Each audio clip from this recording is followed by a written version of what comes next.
Hi hello, मी मनीषा. आज आपण बनवणार आहोत कॉर्न मॅगी. कॉर्न मॅगी बनवण्यासाठी आधी तेल टाकायचं पॅनमध्ये, त्यानंतर मिरची लसूण टाकायचा, नंतर त्यात कांदा टाकायचा, थोडासा परतवून द्यायचा, जरा लालसर थोडा होऊन द्यायचा.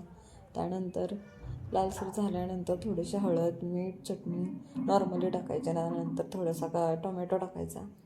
टोमॅटो टाकल्यानंतर कॉर्न आपले टाकायचे, मेन कॉर्न आहेत. कॉर्न तर टाकून ते थोडेसे नॉर्मली परतायचे, त्यामुळे जरासं थोडंसं ते आतून नॉर्मली शिजले जातात. त्यानंतर मी टोमॅटो केचप टाकला. त्यानंतर थोडंसं मी मीठ टाकलं. त्यानंतर थोडंसं मी अजून परतून घेतलं. त्यानंतर मग मी थोडंसं परतून घेताना वाफेवर पण एकदा मी करून घेतलं. त्यानंतर थोडंसं मी पाणी टाकलं. पाणी टाकल्यानंतर मॅगी मसाला मी त्याच्यात टाकला. त्यानंतर मी थोडीशी मॅगी टाकली. मॅगी टाकल्यानंतर थोडीशी मी हलवून घेतली. नंतर परत त्याच्यावर कोथिंबीर टाकली. परत मी वाफेवर शिजवून नंतर मी त्यात मेयोनीज टाकल्यानंतर ही झाली आपली कॉर्न मॅगी तयार. लाईक करा, सबस्क्राईब करा. बाय.